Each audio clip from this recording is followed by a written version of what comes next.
नमस्कार मित्रमैत्रिणींनो, SK book summary या चॅनलमध्ये तुमचे खूप खूप स्वागत आहे. महान लेखक नेपोलियन हिल यांच्या थिंक अँड ग्रो रिच या पुस्तकाचे क्रमशः व्हिडिओ चॅप्टर्स तुम्ही पाहत आहात. यामागील चॅप्टरमध्ये अॅन्युअल सेल्फ अनालिसिसचे 28 प्रश्नांची प्रश्नावली स्वतःला विचारून स्वतःची ओळख करून घेण्याबद्दल सांगितले आहे. त्याचप्रमाणे महान लीडर्स यांनी पुढाकार घेऊन देशाच्या उन्नतीसाठी प्रचंड मोठ्या प्रमाणावर भांडवल किंवा कॅपिटल उभा करून आपापल्या देशाचा विकास केला आहे हे आपण पाहिले. यानंतर आता आपण चॅप्टर नंबर 11 ला सुरुवात करत आहोत. तर व्हिडिओला लाईक, शेअर आणि सबस्क्राईब नक्की करा व श्रीमंत बनण्याच्या प्रक्रियेमध्ये सहभागी व्हा. चॅप्टर नंबर 11 चॅप्टरचे नाव आहे निर्णय घेणे. टाळाटाळ यावर विजय मिळवणे. श्रीमंत होण्याकडे जाणारे 7वे पाऊल. 25,000 पुरुष आणि महिलांच्या विश्लेषणातून हे स्पष्ट झाले की निर्णय न घेण्याची सवय ही अपयशाच्या 3 मुख्य कारणांमध्ये सर्वात वर आहे. टाळाटाळ करण्याची सवय ही निर्णय घेण्याच्या विरोधात काम करणारी एक शत्रू आहे ज्यावर प्रत्येकाने मात केली पाहिजे. हे पुस्तक वाचून झाल्यावर आणि त्यात दिलेल्या तत्वांना कृतीमध्ये आणण्यासाठी तयार झाल्यावर तुम्हाला त्वरित आणि स्पष्ट निर्णय घेण्याची तुमची क्षमता तपासण्याची संधी मिळेल. ज्यांनी संपत्ती कमावली आणि $10,00,000 पेक्षा जास्त यश मिळवले अशा शेकडो लोकांच्या विश्लेषणातून असे दिसून आले की त्यांच्यात त्वरित निर्णय घेण्याची सवय होती आणि जर निर्णय बदलण्याची वेळ आली तर ते बदल घाईघाईने करत नसत. उलट जे लोक संपत्ती मिळवण्यामध्ये अपयशी ठरले त्यांनी निर्णय घेण्यात विलंब केला किंवा घेतलेले निर्णय वारंवार बदलले आणि तेही घाईघाईने बदलले. हेनरी फोर्ड यांच्या अनेक विलक्षण गुणांपैकी एक म्हणजे त्वरित आणि स्पष्ट निर्णय घेण्याची सवय आणि घेतलेला निर्णय सहज न बदलण्याची वृत्ती. हा गुण इतका ठळक होता की काहींनी त्याला हट्टीपणा असेही म्हटले. हाच गुण त्यांच्या प्रसिद्ध फोर्ड मॉडेल टी गाडीमध्ये दिसून येतो. सल्लागार आणि ग्राहकांनी बदल सुचवूनही त्यांनी बराच काळ त्या मॉडेलमध्ये बदल केला नाही. कदाचित त्यांनी बदल करण्यास उशीर केला असेल, परंतु त्यांच्या ठाम निर्णय क्षमतेमुळेच ते अत्यंत श्रीमंत झाले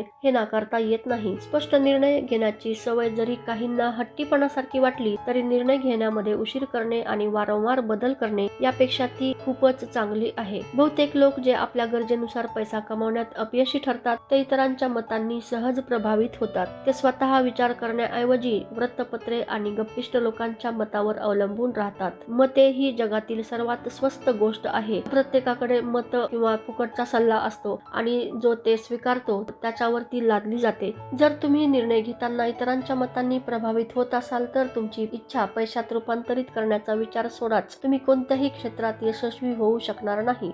जर तुम्ही सतत इतरांच्या मतांनी प्रभावित होत राहिलात तर तुमची स्वतःची ठाम इच्छा राहणार नाही. इथे दिलेली तत्वे कृतीमध्ये आणताना स्वतःचे निर्णय घ्या आणि त्यांचे पालन करा. स्वतःचे सल्लागार स्वतः बना. तुमच्या मास्टरमाइंड समूहातील सदस्याखेरीज इतर कुणालाही तुमच्या योजना सांगू नका. समूह निवडताना फार काळजी घ्या. फक्त तेच लोक निवडा जे तुमच्या ध्येयाबद्दल सहानुभूती आणि उत्साह बाळगतात. हे सुद्धा लक्षात ठेवा की जेव्हा तुम्ही एखाद्या अत्यंत जाणकार व्यक्तीसमोर बोलता तेव्हा तुमचे ज्ञान किंवा त्यांची कमतरता उघड होते. खरे ज्ञान बहुधा नम्रता आणि शांततेतूनच प्रकट होते. तसेच हे सुद्धा लक्षात ठेवा तुम्ही ज्या व्यक्तीशी बोलता ती व्यक्ती सुद्धा तुमच्यासारखीच पैसे कमावण्याच्या संधीच्या शोधात असते. जर तुम्ही तुमच्या योजना उघडपणे सांगितल्या तर कदाचित तुम्हाला आश्चर्य वाटेल. समोरच्या व्यक्तीने तुमच्या पूर्वीच तुमचे ध्येय कृतीमध्ये आणले आहे आणि तुम्ही मात्र विचाराने ते जाहीर केले होते. तुमचा सर्वात पहिला निर्णय असा असला पाहिजे की तुम्ही तुमचे तोंड बंद ठेवा आणि तुमचे कान व डोळे उघडे ठेवा. ही सल्ला पाळण्याची आठवण राहावी म्हणून खालील सूत्र मोठ्या अक्षरात लिहून अशा ठिकाणी ठेवा जिथे ते तुम्हाला दररोज दिसेल. जगाला तुम्ही काय करणार आहात हे सांगण्यापेक्षा अगोदर करून दाखवा. दुसऱ्या शब्दात सांगायचे झाले तर शब्दापेक्षा कृती मोठी असते. निर्णयाचे महत्त्व त्या धैर्यावर अवलंबून असते जे तो घेण्यासाठी आवश्यक असते. अनेक महान निर्णय जे ते पुढे जाऊन समाजाच्या पायाभरणीचे कारण ठरले ते अत्यंत धोकादायक होते ज्यामध्ये मृत्यूचाही धोका होता. अब्राहम लिंकन यांनी गुलामगिरी संपवण्याचा घेतलेला ऐतिहासिक निर्णय ज्यामुळे अमेरिकेतील कृष्णवर्णीय लोकांना स्वातंत्र्य मिळाले हा पूर्ण जाणीवपूर्वक घेतलेला निर्णय होता. त्यांना ठाऊक होते की या निर्णयानंतर हजारो मित्र आणि राजकीय समर्थक त्यांचे शत्रू बनतील. सॉक्रेटिस यांनी आपल्या वैयक्तिक श्रद्धांशी तडजोड करण्याऐवजी विषाचा प्याला पिण्याचा घेतलेला निर्णय सुद्धा तितकाच धाडसी होता. त्या निर्णयाने काळाची दिशा बदलली आणि हजारो वर्षानंतर जन्माला येणाऱ्या लोकांनाही विचार स्वातंत्र्य आणि अभिव्यक्ती व्यक्ती स्वातंत्र्याचा अधिकार मिळवून दिला. रॉबर्ट ई ली यांनी युनियन ऐवजी दक्षिणेकडील राज्यांना पाठिंबा देण्याचा घेतलेला निर्णय सुद्धा अत्यंत धैर्याचा होता. त्यांना माहित होते की या निर्णयामुळे अनेकांचे जीव जातील, कदाचित त्यांचा सुद्धा. एका निर्णयावर स्वातंत्र्य आणि मृत्यू अवलंबून होते. आतापर्यंतचा सर्वात महान निर्णय फिलाडेल्फिया येथे 4 जुलै 1776 रोजी घेतला गेला. त्या दिवशी 56 लोकांनी एका दस्तऐवजावर स्वाक्षऱ्या केल्या. त्यांना माहित होते की या निर्णयामुळे सर्व अमेरिकन लोकांना स्वातंत्र्य मिळेल किंवा मग त्या 56 जणांना फाशी दिली जाईल. तो दस्तऐवज म्हणजे United states declaration of independence. आपण या प्रसिद्ध दस्तऐवजाबद्दल ऐकले आहे, पण त्यातून मिळणारा वैयक्तिक यशाचा महान धडा आपण अनेकदा विसरतो. आपल्याला त्या महत्त्वाच्या निर्णयाची तारीख माहित आहे, कारण ती आपल्याला शिकवली गेली आहे. आपल्याला युद्धांची नावे बॅटल ऑफ व्हॅली फोर्ज आणि सीज ऑफ यॉर्कटाउन आठवतात. आपल्याला जॉर्ज वॉशिंग्टन आणि चार्ल्स कॉर्नवालिस यांची नावे माहित आहेत. परंतु या सर्व नावांमागे आणि घटनांमागे असलेली खरी शक्ती, ठाम आणि धाडसी निर्णय घेण्याची ताकद, याबद्दल आपल्याला फार कमी माहिती आहे. आणि ती शक्ती यॉर्कटाउन येथे वॉशिंग्टनच्या सैन्याच्या पोहोचण्याच्या खूप आधीच कार्यरत झाली होती. याला खरोखरच एक शोकांतिका म्हणावी लागेल की इतिहासकारांनी त्या महान शक्तीचे पूर्ण वर्णन केले नाही, ज्यामुळे या राष्ट्राचा जन्म झाला, त्याला स्वातंत्र्य मिळाले आणि जगातील सर्व देशांसमोर स्वातंत्र्याचे नवे मापदंड निर्माण झाले. मी याला शोकांतिका मानतो, कारण हीच ती शक्ती आहे जी मनुष्य जीवनातील अडचणी आणि अडथळे पार करण्यासाठी वापरतो आणि जीवनाकडून हवी ती किंमत वसूल करतो. आता थोडक्यात त्या घटनांकडे पाहूया ज्यातून या शक्तीचा जन्म झाला. कथा 5 मार्च 1770 रोजी बॉस्टन येथे घडलेल्या घटनेपासून सुरू होते. ब्रिटनचे सैनिक रस्त्यावर गस्त घालत होते आणि त्यांच्या उपस्थितीमुळे लोकांना उघडपणे धमकावत होते. नागरिकांना शस्त्रसज्ज सैनिकांचा त्रास होत होता. संतापलेल्या लोकांनी पहारा देणाऱ्या सैनिकांवर दगडफेक आणि घोषणाबाजी सुरू केली. शेवटी आदेश देण्यात आला, बंदुका रोखा, गोळीबार करा. गोळीबार सुरू झाला. अनेक लोक मारले गेले आणि बरेच जखमी झाले. या घटनेमुळे संतापाची लाट पसरली आणि त्या प्रांताच्या सभेने कठोर कारवाईसाठी बैठक बोलावली. त्या बैठकीतील 2 सदस्य होते, जॉन हँकॉक आणि सॅम्युअल ॲडम्स. त्यांनी धैर्याने घोषणा केली की बॉस्टनमधून सर्व ब्रिटिश सैनिकांना बाहेर काढण्याचा प्रस्ताव मंजूर केला पाहिजे. या 2 व्यक्तीच्या मनात घेतलेला निर्णय म्हणजे आज सर्व अमेरिकन नागरिक उपभोगत असलेल्या स्वातंत्र्याची सुरुवात होती. हा निर्णय अत्यंत धोकादायक होता आणि तो घेण्यासाठी प्रचंड आत्मविश्वास व धैर्य लागले. बैठक संपण्यापूर्वी सॅम्युअल ॲडम्स यांची नियुक्ती गव्हर्नर हचिन्सन यांची भेट घेऊन ब्रिटिश सैन्याची माघार मागण्यासाठी करण्यात आली. त्यांची मागणी मान्य करण्यात आली आणि सैनिकांना बॉस्टनमधून हटवण्यात आले. परंतु ही कथा इथेच संपली नाही. या घटनेने अशी परिस्थिती निर्माण केली की ज्यामुळे संपूर्ण मानव सभ्यतेचा इतिहास बदलला. रिचर्ड हेनरी ली या कथेत महत्त्वाचे ठरले, कारण त्यांचा आणि सॅम्युअल ॲडम्स यांचा सतत पत्र व्यवहार होत असे. ते आपल्या प्रांतातील लोकांच्या आशा, आकांक्षा आणि भीतीबद्दल मुक्तपणे चर्चा करत. या सवयीमुळे ॲडम्स यांच्या मनात विचार आला की 13 वसाहतींमध्ये परस्पर पत्रव्यवहार वाढवला तर त्यांच्या प्रयत्नांना एक दिशा मिळेल आणि समस्या सोडविण्यात मोठी मदत होईल. मार्च 1772 मध्ये बॉस्टनमधील संघर्षानंतर 2 वर्षांनी ॲडम्स यांनी सभेत प्रस्ताव मांडला की वसाहतीमध्ये काही प्रतिनिधी नेमले जावेत, ज्यांचे उद्दिष्ट ब्रिटिश अमेरिकेतील वसाहतींमध्ये मैत्रीपूर्ण सहकार्य वाढवणे असेल. यातून पुढे जाऊन कमिटी ऑफ करस्पॉन्डन्सची स्थापना झाली. हाच तो संघटित मास्टरमाइंड होता ज्यामुळे पुढे प्रत्येक अमेरिकन नागरिकाला स्वातंत्र्य मिळाले. या गटात ॲडम्स, ली आणि हँकॉक यांचा समावेश होता. बॉस्टनमधील दंगलीसारख्या घटनांमध्ये नागरिक ब्रिटिश सैनिकांविरुद्ध असंघटितपणे लढत होते, परंतु त्याचा फायदा फारसा होत नव्हता. त्यांच्या वैयक्तिक तक्रारी होत्या, पण कुणीही एकत्र येऊन एक ठाम निर्णय घेतला नव्हता की ब्रिटनशी असलेला संघर्ष कायमचा संपवायचा. दरम्यान ब्रिटनही निष्क्रिय नव्हता. ब्रिटिश लोक सुद्धा आपले डाव आखत होते. त्यांनीही स्वतःचा मास्टरमाइंड तयार केला होता आणि त्यांना आर्थिक पाठबळ व संघटित सैन्याचा आधार होता. सिंहासनाने थॉमस गेज यांची थॉमस हचिन्सन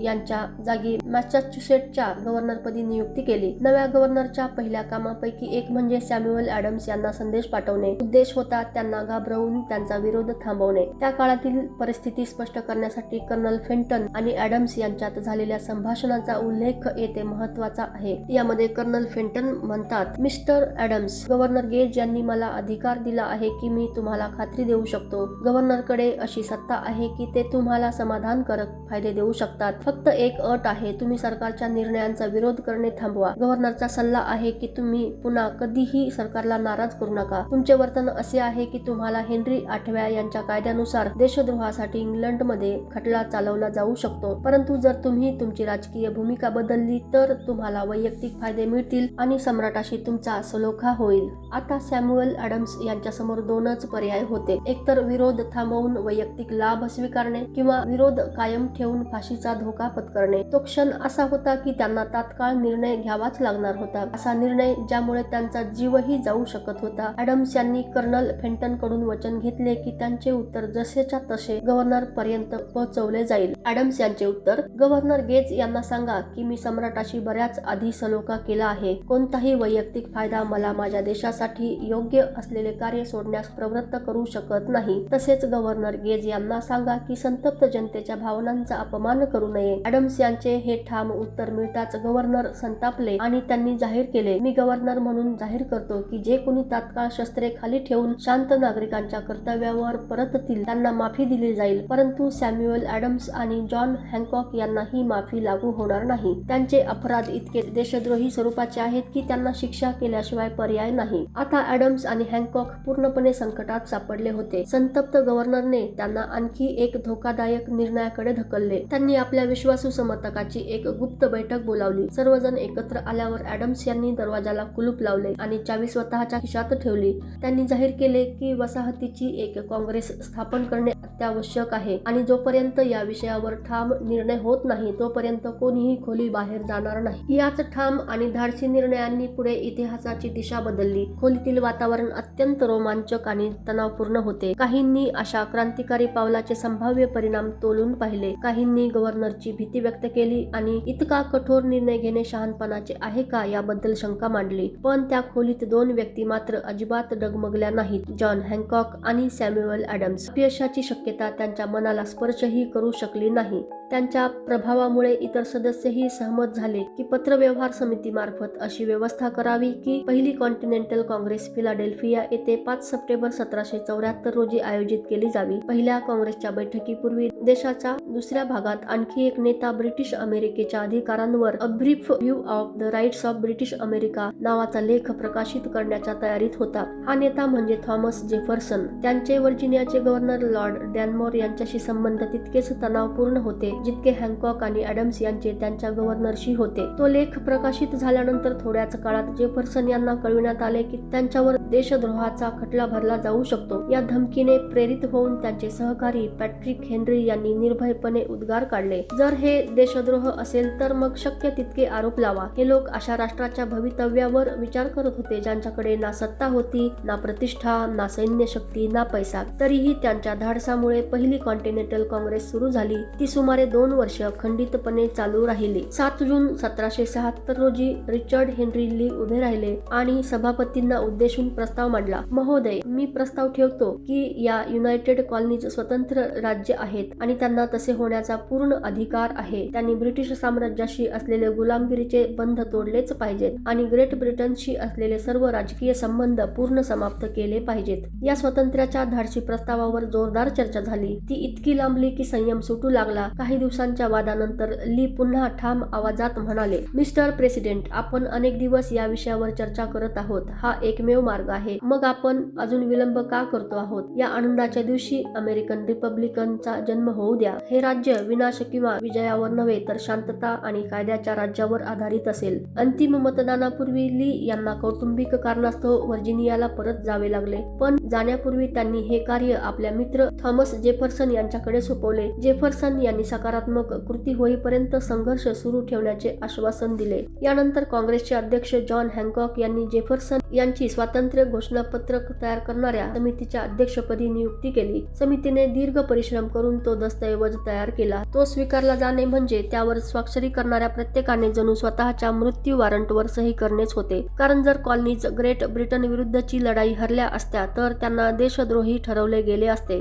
दस्तऐवज तयार झाला आणि 28 जून रोजी त्यांचा मूळ मसुदा काँग्रेससमोर वाचण्यात आला. काही दिवस त्यावर चर्चा झाली, बदल करण्यात आले आणि अखेर सर्वानुमते तो स्वीकारण्यात आला. जुलै महिन्यात थॉमस जेफरसन सभेसमोर उभे राहिले आणि त्यांनी कागदावर लिहिलेला तो सर्वात महत्त्वाचा निर्णय, स्वातंत्र्याचा जाहीरनामा, निर्भयपणे वाचून दाखवला. जेव्हा मानवजातीच्या प्रवासात असा क्षण येतो की एका राष्ट्राला दुसऱ्या राष्ट्राशी असलेले राजकीय बंध तोडणे आवश्यक ठरते आणि निसर्गाच्या नियमांनी व ईश्वरांनी दिलेल्या अधिकारानुसार स्वतंत्र व समान दर्जा प्राप्त करायचा असतो, तेव्हा मानवतेप्रती आदर म्हणून त्या विभक्त होण्यामागील कारणे स्पष्ट करणे आवश्यक ठरते. थॉमस जेफरसन यांनी संपूर्ण स्वातंत्र्य घोषणापत्र वाचून दाखवले. त्यानंतर मतदान झाले, ते स्वीकारले गेले आणि 56 जणांनी त्यावर स्वाक्षऱ्या केल्या. त्या प्रत्येकाने आपले नाव लिहितानाच स्वतःचे जीवन धोक्यात घातले. त्या एका निर्णयातून असे राष्ट्र जन्माला आले ज्याने भविष्यात संपूर्ण मानवजातीला स्वनिर्णयाचा अधिकार दिला. ज्या घटनांमुळे United states declaration of independence तयार झाले त्यांचे विश्लेषण करा. आज जगात मानाचे स्थान मिळवलेले आणि शक्तिशाली ठरलेले हे राष्ट्र 56 जणांच्या मास्टरमाइंड समूहाच्या निर्णयातून उभे राहिले. त्यांच्या निर्णयामुळे जॉर्ज वॉशिंग्टन यांच्या सैन्याच्या यशाला बळ मिळाले, कारण त्या निर्णयाची जाज्वल्य भावना प्रत्येक सैनिकाच्या मनात होती. जेव्हा अशी आध्यात्मिक शक्ती तुमच्या सोबत असते तेव्हा अपयश तुमच्या जवळही येऊ शकत नाही. वैयक्तिक फायद्याच्या दृष्टीने पाहिले तर ज्या शक्तीने एका राष्ट्राला स्वातंत्र्य दिले तीच शक्ती प्रत्येक व्यक्तीने स्वतःचे निर्णय घेताना वापरली पाहिजे. ही शक्ती या पुस्तकात सांगितलेल्या तत्वामधून येते. स्वातंत्र्य घोषणापत्रातही ही तत्वे स्पष्ट दिसतात.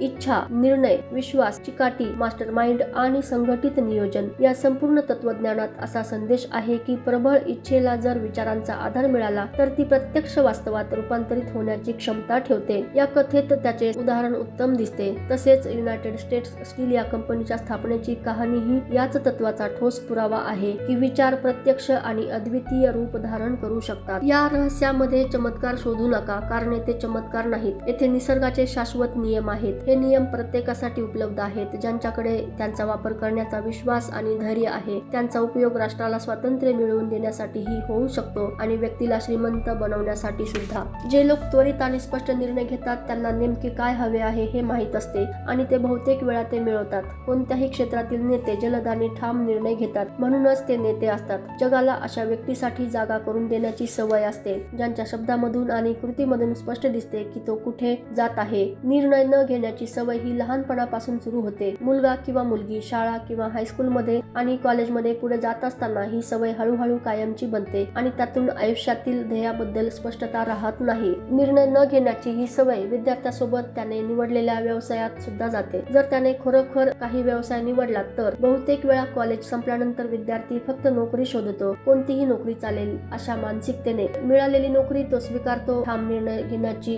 सवय त्याच्यामध्ये नसते. अंदाजे 96% लोक आज केवळ पगारासाठी अशा पदावर काम करत आहेत कारण त्यांनी स्वतःसाठी निश्चित ध्येय आखण्याचा स्पष्ट निर्णय घेतला नाही. तसेच नियोक्त्याची निवड कशी करावी याचे ज्ञानही त्यांच्याकडे नव्हते. स्पष्ट निर्णय घेण्यासाठी नेहमी धैर्य लागते, कधी कधी फार मोठे धैर्य. ज्या 56 लोकांनी United states declaration of independence वर स्वाक्षऱ्या केल्या त्यांनी त्या निर्णयासाठी स्वतःचे जीवन पणाला लावले. जो मनुष्य एखादे पद किंवा ध्येय मिळवण्यासाठी ठाम निर्णय घेतो आणि आपल्या सेवांचे मूल्य मागतो तो कदाचित जीव धोक्यात घालत नाही, पण आर्थिक स्वातंत्र्य, संपत्ती, अपेक्षित व्यवसाय किंवा व्यावसायिक स्थान हे त्या व्यक्तीला मिळत नाही जी फक्त इच्छा करते पण त्यासाठी योजना आखत नाही किंवा ठामपणे मागणी करत नाही. जो मनुष्य सॅम्युएल ॲडम्स यांनी वसाहतीच्या स्वातंत्र्यासाठी जशी तीव्र इच्छा धरली होती तशीच तीव्र इच्छा संपत्तीसाठी धरतो तो निश्चितच श्रीमंत होऊ शकतो. आधुनिक काळातील उत्कृष्ट उदाहरण म्हणजे फ्रेडरिक डब्ल्यू स्मिथ. फेडेक्सचे संस्थापक. जेव्हा ते येल युनिव्हर्सिटी येथे अर्थशास्त्राचे शिक्षण घेत होते तेव्हा त्यांच्या प्राध्यापकाने सांगितले की भविष्यात एअरलाइन्ससाठी सर्वात मोठा उत्पन्नाचा स्रोत एअर फ्रेट असेल, पण स्मिथ यांनी परीक्षेत त्याच्या उलट मत मांडले. त्यांचे म्हणणे होते की प्रवाशांसाठी असलेले मार्ग माल वाहतुकीसाठी योग्य नाहीत. मालाचे प्रमाण वाढले तरी त्याचा खर्च आपोआप कमी होणार नाही. त्यांच्या मते एअर फ्रेट कायदेशीर ठरू शकते पण तेव्हाच जेव्हा पूर्णपणे नवीन प्रणाली तयार केली जाईल जी मोठ्या शहरांसोबत लहान शहरांनाही जोडेल आणि जिथे भाडे प्रवाशांवर नव्हे तर पॅकेजच्या स्वरूपावर आधारित असेल. प्राध्यापकांना त्यांचे मत पटले नाही आणि त्यांना कमी गुण मिळाले. स्मिथ यांचे तत्व असे होते की बहुतांश मालवाहू विमाने रात्री उडली पाहिजेत. जेव्हा विमानतळे कमी व्यस्त असतात अशा वेळी तातडीच्या वस्तू वाहून नेता येतील जिथे वेग हा किमतीपेक्षा अधिक महत्त्वाचा असेल. सर्व माल एका केंद्रस्थानी जमा केला जाईल. त्यांनी मेफिन्स शहराची निवड केली जिथे संगणकाच्या सहाय्याने मालाचे वर्गीकरण करून तो पुढील गंतव्यस्थानाकडे पाठवला जाईल. लहान शहरांपर्यंत पोहोचवण्याची व्यवस्था मजबूत केल्यानंतर ही विमाने संपूर्ण देशभर आणि पुढे जगभर उड्डाण करतील. स्मिथ यांना ठाम विश्वास होता की देशातील व्हेंचर कॅपिटलिस्ट त्यांच्या या नाविन्यपूर्ण कल्पनेबद्दल उत्साही होतील, पण त्यांच्या अपेक्षेच्या उलट गुंतवणूकदारांनी फारसा रस दाखवला नाही. तरीही हे अडथळे त्यांना थांबवू होऊ शकले नाहीत. प्रकल्पावरील त्यांची निष्ठा आणि जिद्द इतकी प्रबळ होती की त्यांनी तब्बल $591 दशलक्ष इतकी भांडवल रक्कम उभी केली. त्या काळातील प्रतिस्पर्धी कंपन्यांना जाणवले की त्यांची कल्पना संपूर्ण उद्योगासाठी संभाव्य धोका ठरू शकते. सर्व एअरलाइन्सनी सिव्हिल एरोनॉटिक्स बोर्डाकडे त्यांना आवश्यक परवानगी मिळू नये यासाठी प्रयत्न केले, परंतु स्मिथ यांच्या टीमला नियमांमध्ये एक पळवाट आढळली. 7,500 पाउंडपेक्षा कमी वजन असलेल्या विमानांना सिव्हिल एरोनॉटिक्स बोर्डाकडे परवानगीची गरजही नव्हती. फ्रेडरिक डब्ल्यू स्मिथ यांनी पुढे जात लहान जेट विमाने तयार केली. त्यांनी मुख्य कार्यालय मेम्फिस येथे स्थापन केले आणि देशातील 75 शहरांमध्ये सेवा सुरू केली. फेडेक्स देशभरातून माल मेम्फिस येथे आणत असे, तिथे त्याचे वर्गीकरण केले जाई आणि तात्काळ पुढील गंतव्यस्थानी पाठवले जाई. स्मिथ यांनी 24 तासात वितरण पूर्ण करण्याचे उद्दिष्ट ठेवले आणि ते बहुतांश वेळा साध्यही केले. प्रचंड परिश्रम करूनही सुरुवातीच्या 4 वर्षात कंपनीला मोठा तोटा सहन करावा लागला. लाखो डॉलर्सचा. गुंतवणूकदार चिंतेत पडले. काहींनी तर स्मिथ यांना कंपनीतून काढून टाकण्याचाही विचार केला, परंतु त्यांचा विश्वास डगमगला नाही. त्यांचे धैर्य कमी झाले नाही. त्यांनी तज्ञांची मदत घेतली आणि दिवस रात्र काम केले. पुढील वर्षी कंपनीचा महसूल $75 दशलक्ष वर पोहोचला आणि $3.6 दशलक्ष नफा झाला. त्या काळात पत्रे आणि कागदपत्रांसाठी फेडेक्सचा वापर फारसा होत नव्हता. पोस्टल सर्व्हिसेस हा मोठा प्रतिस्पर्धी होता जो कमी दरात आणि जलद सेवा देत होता. तरीही स्मिथ यांनी नवीन उपक्रम आणि समर्पण कायम ठेवले. त्यामुळे फेडेक्सने माल वाहतुकीच्या क्षेत्रात सातत्याने सुधारणा केल्या. या कथेतून एक स्पष्ट धडा मिळतो. फक्त योजना बनवणे पुरेसे नाही. सुसंघटित नियोजन म्हणजेच ऑर्गनाइज्ड प्लॅनिंग यशस्वी व्हायचे असेल तर त्या योजनेला कृती आराखड्यात रूपांतरित करणे आवश्यक आहे. तुम्ही इच्छित नियोक्ता, इच्छित सेवा किंवा इच्छित व्यवसाय निवडू शकता, पण त्यासाठी स्पष्ट निर्णय, ठाम कृती आणि सातत्यपूर्ण प्रयत्न अपरिहार्य आहेत. मित्रांनो, या ठिकाणी व्हिडिओ चॅप्टर संपलेला आहे, तर पाहत रहा एसके बुक समरी. नक्की फरक पडत आहे. व्हिडिओला लाईक, शेअर आणि सबस्क्राईब नक्की करा. स्वतःची काळजी घ्या. खूप मेहनत करा. नवनवीन पुस्तके वाचा आणि आनंदी रहा.